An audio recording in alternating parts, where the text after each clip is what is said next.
내가 그 안에 거하면 사람이 열매는 많이 맺나니 나는 떠나서는 너희가 아무것도 할 수 없음이라. 아멘. 세 번역 성경으로 읽어드리겠습니다. 나는 포도나무요 너희는 가지다. 사람이 내 안에 머물러 있고 내가 그 안에 머물러 있으면 그는 많은 열매를 맺는다. 너희는 나를 떠나서는 아무것도 할 수 없다. 목적 이끄는 삶 15일차고요. 두 번째 목적, 우리는 하나님의 가족으로 태어났다라는 주제로 7일 동안 말씀을 나누고자 합니다. 오늘은요, 하나님의 가족으로 태어났다라는 제목으로 말씀을 드리고자 합니다. 히브리서 2장 10절에 있는 말씀 읽어드리겠습니다. 그러므로 만물이 그를 위하여 또한 그로 말미암아 이가 많은 아들들을 이끌어 영광에 들어가게 하시는 일에 그들의 구원의 창시자를 고난을 통하여 온전하게 하심이 합당하도다. 세 번역으로 읽어드리겠습니다. 하나님께서는 만물을 창조하시고 만물을 보존하시는 분이십니다. 그러므로 하나님께서 많은 자녀를 영광에 이끌으실 때에 그들의 구원의 창시자를 고난으로써 완전하게 하신다는 것은 당연한 일입니다. 요한일서 3장 1절에 있는 말씀 다시 읽어드리겠습니다. 아버지께서 우리에게 얼마나 큰 사랑을 베푸셨는지를 생각해 보십시오. 하나님께서 우리를 자기의 자녀라 일컬어 주셨으니 우리는 하나님의 자녀입니다. 세상이 우리를 알지 못하는 까닭은 하나님을 알지 못하기 때문입니다. 아멘. 우리는 하나님의 가족으로 태어났습니다. 하나님은 가족을 원하십니다. 우리가 가족의 일원이 되도록 우리를 만드셨다는 겁니다. 이것이 하나님이 우리의 삶에 갖고 계시는 두 번째 목적인 것입니다. 그분은 우리가 태어나기 전부터 이것을 계획해 놓으셨습니다. 하나님을 사랑하고 그분에게 영광 돌리고 영원히 그분과 함께 통치할 하나님의 가족을 만드신 이야기를 성경으로 보여주셨습니다. 예배소서 1장 5절은 말합니다. 하나님은 하나님의 기뻐하시는 뜻을 따라 예수 그리스도를 통하여 우리를 하나님의 자녀로 삼으시기로 예정하신 것입니다. 하나님은 사랑이십니다. 그렇기 때문에 사랑하는 사람들은요, 관계를 되게 중요하게 여기잖아요. 하나님도 마찬가지입니다. 관계를 중요하게 여깁니다. 그분이 본성인 거예요. 그러니까 하는 사람들은 일방적으로 사랑하기 원합니까? 아니면 같이 사랑하기 원합니까? 같이 사랑하기 원하죠. 일방적으로 사랑하면 짝사랑이라고 하고요. 일방적으로 사랑하는데 뒤쫓아다니면 스토커라고 하는 건데, 그러니까는 하나님은 그런 걸 원하는 것이 아닙니다. 하나님은 주시면 또 우리가 그것을 받고 또 그 사랑을 또 되돌려드리고 또 되돌려드리면 다시 되돌려오고 하는 그런 상관관계를 원하시는 그분의 그게 본성이신 거죠. 그분은 자신을 가족과 관련된 어휘로 자신을 이제 설명하는데 아버지라고 얘기하고요, 아들이라고도 얘기하고요, 또 성령님을 보혜사, 그러니까 돕는 자라고도 얘기합니다. 이 삼위일체라고 우리가 표현한 이 교리적인 이야기는 하나님 자신에 대한 관계입니다.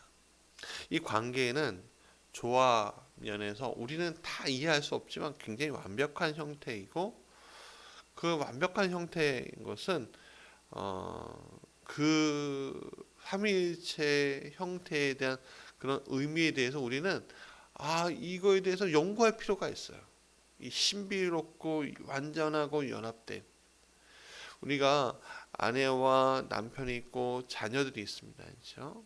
자녀가 많을수록 좋지만 하여간 이런 관계가 인간의 관계가 사랑으로 꽉 묶여져 있어야 되는데 그러지 못할 때가 있잖아요. 네. 성내고 관계가 틀어지고 이혼하면은 남남이야 그렇게 얘기하고 상처 입는 그런 것들이 있는데 하나님의 나라는 그렇지 않다는 겁니다. 하나님 나라는 관계가 끊어지는 것이 아니에요. 하나님 자신도 관계가 끊어지는 게 아니죠. 그래서 하나님은 항상 스스로를 사랑하는 관계 안에서 존재해 오셨기 때문에 절대로 외롭지 않으셨습니다. 그래서 필요에 의해서가 아니라 난 외로워 이렇게 생각하셔가 아니라 그분께서 원하셔서 우리를 창조하시고 당신의 가족으로 받아들일 계획을 세우셨고 그분의 모든 것을 인간 우리와 함께 나누시기를 원하고 계십니다. 이것이 하나님께는 커다란 기쁨이 되기 때문입니다. 성경은 이렇게 말하죠. 그분이 진리의 말씀을 통해 우리에게 새 생명을 주시고 우리가 당신의 새 가족의 첫 자녀들이 된 날이 우리에게는 기쁨의 날이었습니다. 야고보서 1장 18절의 말씀입니다. 우리가 그리스도를 믿을 때 하나님은 우리의 아버지가 되시고 우리는 그분의 자녀가 되고 다른 믿는 사람들은 우리의 형제 자매가 되고 교회는 우리의 영적인 가족이 됩니다.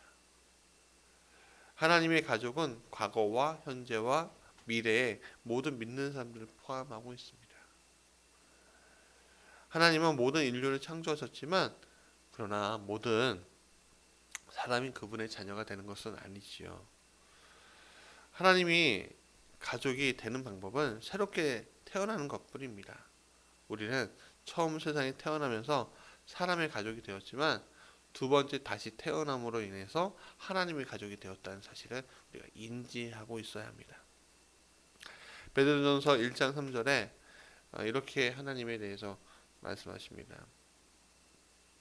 우리에게 다시 태어나는 특권을 주셨고 이로 인해 하나님의 가족의 구성원이 되었다. 누구나 하나님의 가족이 될 수 있습니다. 그러나 한 가지 조건이 있죠. 뭐예요? 바로 하나님의 아들 예수 그리스도를 믿는 믿음이죠. 그러니까 예수 그리스도를 예수님 안에서 믿는 거예요. 성경 말해요. 갈라디아서 4장 7절에 너희들은 그리스도 예수 안에서 믿음을 통해 하나님의 자녀가 되었다. 아멘. 우리의 영적인 가족은 혈육관계의 가족보다 굉장히 중요합니다. 그것은 영적인 가족은 영원히 함께하는 가족이기 때문에 그래요. 물론 이 세상에서 우리의 가족은 하나님이 주시는 굉장히 소중하고 멋진 선물이에요. 놓치지 마십시오. 그러니까 하늘의 가족이 중요해. 내 인생의 가족은 중요하지 않아. 그런 얘기가 하는 것이 아니에요.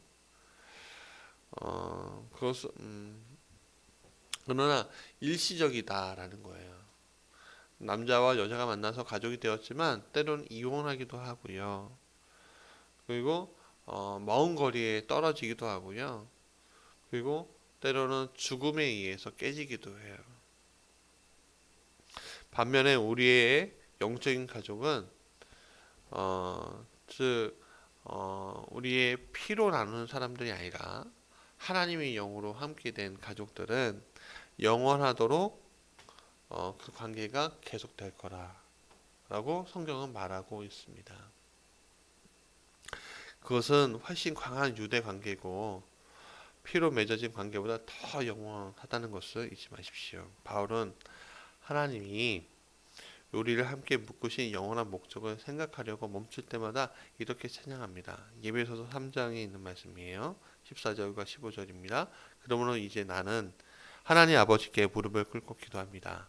하늘과 땅에 있는 성도는 그분께로부터 참 생명의 이름을 받은 자들입니다. 아멘. 그러면 하나님이 가족이 되는 유익이 있을 거 아니에요.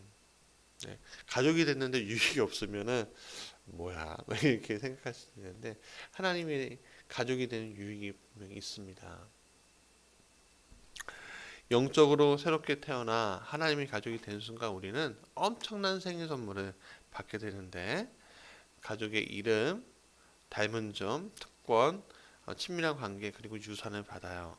성경 말합니다. 갈라디아서 4장 7절에 그러므로 내가 이후로는 종이 아니요 아들이니 아들이며 하나님으로 말미암아 유업을 받을 자니라. 아멘. 세번역은 아들을 자녀라고 다시 표현하고 있는데 신약에서는 하나님은 우리의 엄청난 유산에 대해서 굉장히 많이 강조하셔요. 빌립보서 4장 19절에 나의 하나님이 그리스도 예수 안에서 영광 가운데 그 풍성한 대로 너의 모든 쓸 것을 채우신다. 아멘. 하나님의 자녀로 우리는 가족의 재산을 나누게 됩니다. 이 땅에서 우리는 풍성함, 그의 은혜, 친절함, 인내, 영광, 지혜, 힘 그리고 자비를 얻게 됩니다. 하지만 영원한 나라에서는 우리는 더 많은 유산들을 받게 될 거예요. 우리는 하늘나라에서 세상에서 유산이라고 하면 무슨 큰 빌딩, 무슨 큰 돈 이런 걸 얘기하잖아요. 그렇게 따지면요, 영원한 나라는요, 영원한 나라는 여기에서 셀 수 없는 화폐 가치의 것들이 굉장히 많을 거예요. 왜냐하면 예를 들어 성경은 천국에 대해서 엄청나게 묘사하고 있는데 그게 다 너희 거래요. 우리 거래요. 근데 생각해 보세요. 우주 천문학자들이 어떤 행성을 보니까는 탄소 있잖아요. 탄소로 꽉 채워진 행성이래요. 근데 탄소가 압력을 받으면 뭐가 되냐면요, 다이아몬드가 돼요. 다이아몬드. 지금 다이아몬드 엄청 비싸죠. 요만한 것도 되게 비싸잖아요. 근데 그 행성에서는 다이아몬드가 이 하나가 이트만 돼요. 믿어지십니까? 저는 안 믿어져요. 저는 안 믿어지는데 그렇대요. 네. 그러니까 중요한 것은 우리가 이 땅에서 받을 유산보다 하늘에서 받을 유산들이 엄청나게 크다는 사실을 잊지 말아야 합니다. 그러면 이 유산에는 정확히 무엇이 포함되어 있죠? 첫 번째는 하나님이 영원히 우리와 함께 하실 것이다 라는 거예요. 두 번째는 우리는 완전히 변해서 그리스도처럼 될 것이다 라는 거예요. 세 번째는 모든 아픔, 죽음, 고통으로부터 자유로워질 거라는 거고요. 네 번째는 우리는 상급을 받을 것이고 섬김의 자리에 재배치될 거예요. 마지막 다섯 번째는 우리는 그리스도의 영광 안에서 함께 나누게 될 거라는 것입니다. 여러분, 이것이 우리가 받을 유산인데 많은 사람들이 이렇게 생각할 거예요. 그게 뭐야? 그렇게 생각하는데 여러분, 우리의 삶이 끝나가면 끝나갈수록 이게 무엇인지 알게 되는 순간들이 오게 됩니다. 그리고 우리가 지금 가진 것 이상의 것들이 무엇인지 알게 되는 그 순간 우리는 야 이거야? 이런 것도 있어? 라고 고백하게 될 거예요. 성경은 말해요. 베드로전서 4장 1절에 썩지 않고 더러워지지 않고 나이가 없어지지 않는 유산은 물려받게 하셨습니다. 이 유산은 여러분을 위하여 하늘에 간직되어 있습니다. 라고요. 사는 여러분, 영원한 유산은 값으로 따질 수 없고요. 순결하고요. 영원하고요. 보호되고 있다는 것을 의미하고 있습니다. 그 누구도 우리에게서 그것을 빼앗아 갈 수 없어요. 전쟁이 빼앗아 갈 수 없고요. 경제가 망가져도 빼앗아 갈 수 없습니다. 재난으로도 파괴될 수 없어요. 우리가 기대하고 바라보는 것을 얻기 위해 노력해야 하는 것은 우리가 나중에 이제 젊은 사람들은 은퇴를 걱정을 많이 하거든요. 내가 60세 되면 50세 되면 60세 되면 은퇴해서 뭐 먹고 살지? 이런 고민을 많이 해서 젊었을 때 열심히 일해서 돈을 많이 벌어서 은퇴 준비를 해야 되겠다. 그래서 투자도 하고 뭣도 하고 여러 가지 해요. 근데 그게 중요한 것이 아니에요. 물론 준비하지 말란 얘기가 아니에요. 준비해야죠. 준비하고 살아야 돼요. 물론 내가 젊어서 죽을지 늙어서 죽을지 너무 오랫동안 살지 모르겠지만 그러나 그것은 어쩌면 일시적인 거예요. 우리가 중요하게 여겨야 될 것은 우리가 기대하고 바라보고 얻기 위해 노력해야 할 것은 이 유산을 받아야 한다는 거예요. 바울은 말해요. 골로새서 3장 2절에 무슨 일을 하든지 마음을 다하여 주께 하듯 하고 사람에게 하듯 하지 말라. 이는 유업의 상을 주께 받은 줄 알미니 너희는 주 그리스도를 섬기느니라. 우리가 60세, 65세, 70세 은퇴를 위해서 사는 삶은요 굉장히 불행할 거예요. 우리는 언젠가 은퇴는 하고 젊었을 때 일한 대가, 투자한 대가를 분명히 받겠죠. 그러나 그것은 우리의 일시적인 목표이지 영원한 목표가 될 수는 없습니다. 우리는 영생의 빛 가운데 분명히 살아야 할 줄 믿습니다. 그러면 어떻게 우리는 하나님의 가족이 될 수 있느냐? 세례를 받는 거예요. 정확하게는 침례라고 하죠. 그것을 통해서 우리는 진정한 하나님의 가족이 될 수 있습니다. 물론 우리 현재 믿는 분들은 다 세례를 받으셨죠. 건강한 가족은 가족으로서 자부심이 있습니다. 구성원들이 그 가족의 일원으로 알려지는 것을 부끄러워하지 않아요. 하지만 슬프게도 나는 예수님의 명령을 따라 즉 세례를 통해 하나님의 가족임을 알리려고 하지 않는 사람들이 굉장히 많이 있어요.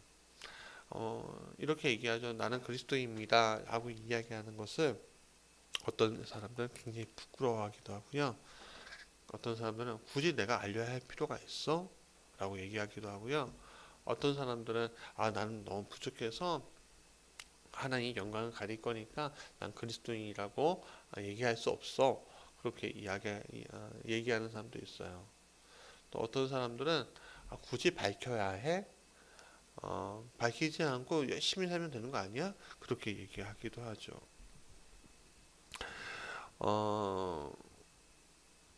그러나 그리고 또 세례라는 것은 내가 하나님의 가족이 되었습니다라고 널리 알려주는 것인데 굳이 우리가 세례를 받을 필요가 뭐가 있어? 라고 의문점을 표하기도 합니다. 그러나 세례는 선택하거나 미룰 수 있는 의식이 아니에요. 그것은 우리가 하나님의 가족임을 나타내 주는 거예요. 세례는 세상에 나는 하나님의 가족이라는 것을 부끄럽지 않아 라고 말하는 겁니다. 여러분, 우리가 태어나는 태어나는 과정들이 부끄러운 사람들이 있다면 태어날 수가 없습니다. 우리가 맨 처음에 태어날 때, 육적으로 태어날 때 어떻게 태어나죠? 핏덩이로 태어나요.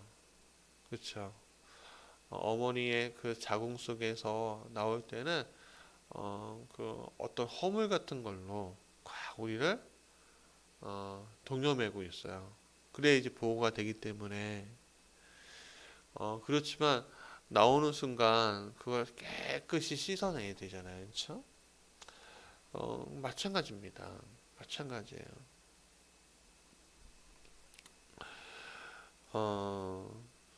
오늘 우리가 새로 태어나는 것은 우리 가족 구성원 모두가 해야 할 아름다운 것이라고 성경은 말하고 있습니다. 그래서 마태복음 28장 19절에 예수님은 이렇게 말씀하셔요. 그러므로 너희는 가서 모든 족속으로 제자를 삼아 아버지와 아들과 성령의 이름으로 세례를 주라 라고요. 세례를 주래요.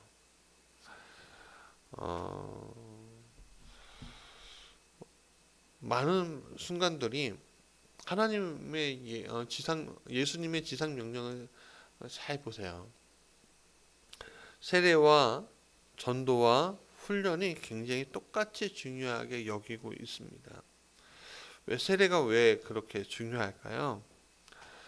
그거는 상징이기 때문인 거예요. 우리의 삶의 두 번째 목적을 상징하는 것이기 때문이에요. 그것은 하나님의 영원한 가족의 교제에 편입되는 것을 보여주고 있는 거죠. 세례는 엄청난 의미를 담고 있습니다.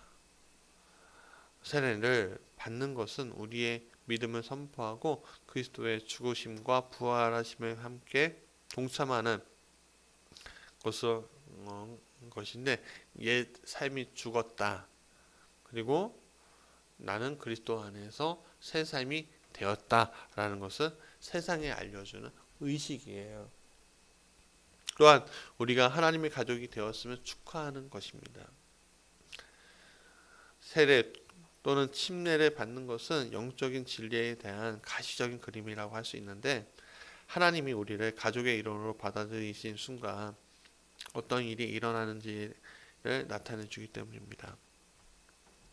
고린도전서 12장 13절에 말씀하십니다. 우리는 유대 사람이든지 그리스 사람이든지 종이든지 자유인이든지 모두 한 성령으로 세례를 받아서 한 몸이 되었고 또 모두 한 성령을 마시게 되었습니다. 아멘. 그러니까 우리가 태어날 때는 어떤 가정에서 태어났는지, 어떤 부모 밑에서 태어났는지 다 다를 수 있죠. 그러나 하나님이 가족이 되는 순간은 큰 교회, 작은 교회, 뭐 그런 게 중요한 게 아니에요. 어떤 목사에게 받는지 중요하지 않습니다. 한 성령 안에서 새롭게 되는, 그래서 우리가 하나님의 가족임이 선포되는 그런 것이 중요한 겁니다. 그러나 중요한 건 세례가 우리를 하나님의 가족이 참으로 되게 하는 것은 아니라는 사실을 잊지 마세요. 의식을 치룬다고 했고 참으로 너가 우리의 가족입니다 라고 얘기하는 것이 아니라, 우리는 그리스도를 믿는 믿음 안에서 가족이 되는 거예요. 중요합니다. 의식으로 가족이 되는 게 아니라 믿음 안에서 가족이 되는 것을 아셔야 돼요. 세례는 그 사실을 보여주는 것뿐이에요. 그러니까 되도록이면 우리가 예수님을 믿습니다 라고 고백하는 사람들에게 세례를 주는 게 맞아요. 그냥 교회가 좋아서 군대에서 초코파이가 좋아서 그냥 세례도 받고 수세도 받고 영세도 받고 하는 친구들이 있는데, 그것은 어쩌면 큰 의미에서는 받아들일 수도 있지만 조금 범위를 좁혀 들어가면은 좀 아쉬운 것들이 있는 거죠. 그러나 세례는 우리가 가족임을 보여주는 상징물이지, 그러니까 예를 들어 결혼 반지처럼 우리의 마음속에 있는 내면적인 헌신의 가시적인 표시일 뿐이지, 우리가 정말로 특별하게 무엇을 할 수 있는 그런 것이 아닙니다. 그렇기 때문에 세례는 우리가 하나님의 가족이 된 후 바로 행해야 할 의식이지, 영적으로 성장할 때까지 미뤄두는 것은 절대 아니에요. 그러니까 나는 좀 더 성숙해야 돼, 나는 좀 더 거룩해야 돼, 그게 아니에요. 나는 하나님 믿는 그 순간에 나는 가족이 된 거니까 세례는 행하는 거예요. 세례를 받기 위해서 성경에서 제시하는 것은 여러 가지 아닙니다. 무슨 교육받고 그런 것이 아니라 그냥 하나님을 너가 믿느냐예요. 에디오피아 사도행전에 보면 에디오피아 내시 그런 큰 귀직 관리였는데, 그가 개종한 순간에 바로 그곳에서 세례를 받았습니다. 바울과 실라는 빌립보의 관수와 가족에게 자정에 세례를 주었고요. 신약에서는 세례를 뒤로 미룬 경우가 단 한 번도 없었어요. 만일 그리스도에 대한 믿음의 표현이 자 예수님의 명령인 세례를 아직 받지 않으면 우리는 가족이라 이야기할 수 없습니다.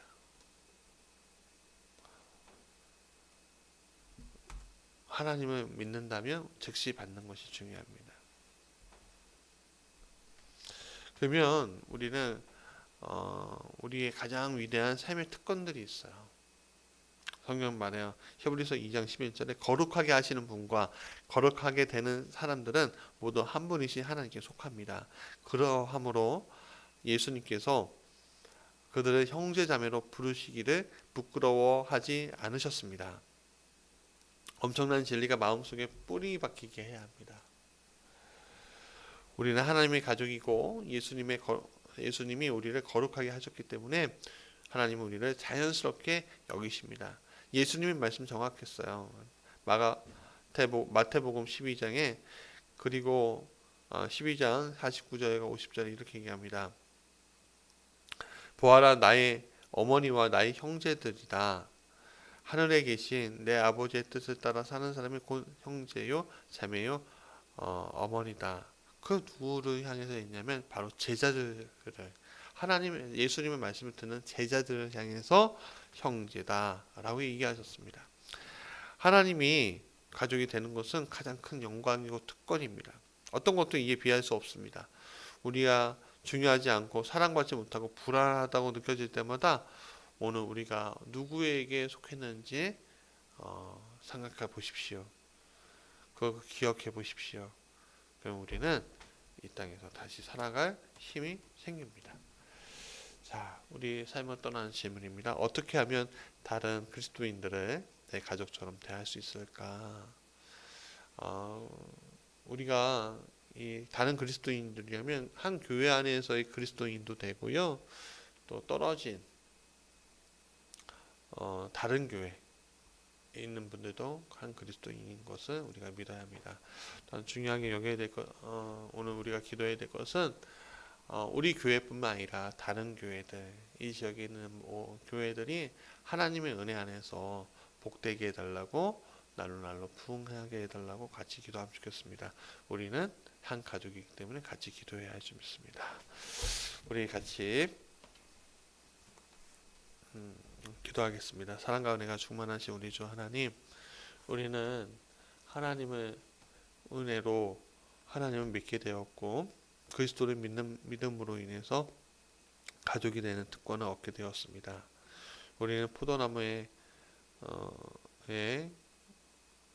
안에 있는 포도고 우리는 결코 떨어질 수 없습니다.